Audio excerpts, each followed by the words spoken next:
ಅಯೋಧ್ಯೆ ರಾಮ ಮಂದಿರದಲ್ಲಿ ರಾಮೋತ್ಸವಕ್ಕೆ ಕ್ಷಣಗಣನೆ. ರಾಮೋತ್ಸವ ಮೊನ್ನೆಯಿಂದನೇ ಶುರುವಾಗಿದೆ. ಪ್ರಾಣ ಪ್ರತಿಷ್ಠಾಪನೆಗೆ ಕ್ಷಣಗಣನೆ ಮೊನ್ನೆಯಿಂದ ಶುರುವಾಗಿರೋದಲ್ಲ, ಯಾವಾಗ ಸುಪ್ರೀಂ ಕೋರ್ಟ್ ತೀರ್ಪು ಅಂತಲ್ಲ ಅವನಿಂದಲೇ ಉತ್ಸವ ಶುರುವಾಗಿದೆ. ಖಂಡಿತ. ಈಗಾಗಲೇ ವಿಶೇಷ ಆಹ್ವಾನಿತರ ಬಗ್ಗೆ ನಾವು ಮಾತಾಡ್ತಾ ಇದ್ವಿ.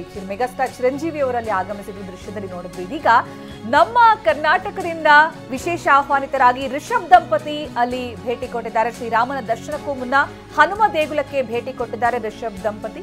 ರಾಮನ ಜನ್ಮಭೂಮಿಗೆ ತೆರಳಿದ್ದಾರೆ ರಿಷಬ್ ಮತ್ತೆ ಪ್ರಗತಿ ವಿಶೇಷ ಆಹ್ವಾನಿತರಾಗಿ. ಅಭಿಮಾನಿಗಳ ಜೊತೆಗೆ ಈ ಸಂದರ್ಭ ರಿಷಬ್ ಶೆಟ್ಟಿ ಅವರು ಖುಷಿಯನ್ನ ಹಂಚಿಕೊಂಡಿದ್ದಾರೆ.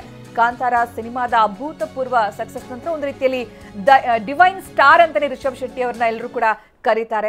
ಈಗ ರಾಮ ಜನ್ಮಭೂಮಿಗೆ ಅವರು ಕಾಲಿಟ್ಟಂತಹ ಸಂದರ್ಭ ಅಲ್ಲಿ ಪತ್ನಿ ಅವ್ರ ಜೊತೆಗೆ ದೇಗುಲಗಳಿಗೆ ಭೇಟಿ ಕೊಡ್ತಾ ಇದ್ದಾರೆ. ಶ್ರೀರಾಮನ ದರ್ಶನಕ್ಕೂ ಮೊದಲು ಹನುಮ ದೇಗುಲಕ್ಕೆ ಭೇಟಿ ಕೊಡ್ತಾರೆ. ಸಾಮಾನ್ಯವಾಗಿ ಮುಖ್ಯ ದೇವರನ್ನ ಭೇಟಿಯಾಗೋಕೆ ಮೊದಲು ಆ ಕಡೆ ಈ ಕಡೆ ಇರೋ ದೇವರುಗಳ ದರ್ಶನ ಮಾಡೋದು ಪ್ರತೀತಿ ಕೂಡ. ಈಗ ರಾಮೋತ್ಸವಕ್ಕೆ ಸಾಕ್ಷಿಯಾದ ನಂತರ ಅಲ್ಲಿಂದ ಆ ಕಡೆ ಈ ಕಡೆ ತೆರಳೋದಕ್ಕೂ ಸಾಧ್ಯ ಆಗೋದಿಲ್ಲ. ಅದಕ್ಕೂ ಮೊದಲು ಎಲ್ಲ ದೇಗುಲಗಳಿಗೆ ಭೇಟಿ ಕೊಡ್ತಾ ಇದ್ದಾರೆ ರಿಷಬ್ ದಂಪತಿ.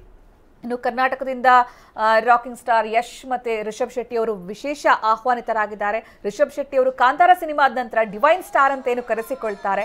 ಒಂದು ರೀತಿಯಲ್ಲಿ ಎಷ್ಟೋ ಕಡೆ ರಿಷಬ್ ಶೆಟ್ಟಿ ಅವರೇ ಹೇಳ್ತಾ ಇದ್ರು, ಜನ ಬಂದು ಕಾಲಿಗೆ ಬೀಳ್ತಾರೆ, ಕೈ ಮುಗಿತಾರೆ, ನನ್ನನ್ನೇ ದೈವ ಅಂತ ಅಂದ್ಕೊಂಡು ನಮಸ್ಕರಿಸಿರೋದು ಕೂಡ ಇದೆ ಅಂತ.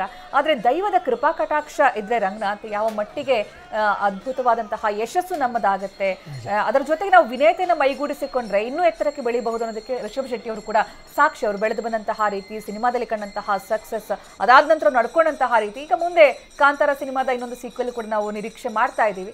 ಸೊ ಈ ಸಂದರ್ಭ ವಿಶೇಷ ಆಹ್ವಾನಿತರಾಗಿ ಅಲ್ಲಿಗೆ ತೆರಳೋದು ಕೂಡ ಒಂದು ಹೆಗ್ಗಳಿಕೆನೆ. ಯಾಕಂದ್ರೆ ಇದು ಸಾಮಾನ್ಯ ವಿಚಾರ ಅಂತೂ ಖಂಡಿತವಾಗ್ಲೂ ಅಲ್ಲದೆ ಅಲ್ಲ.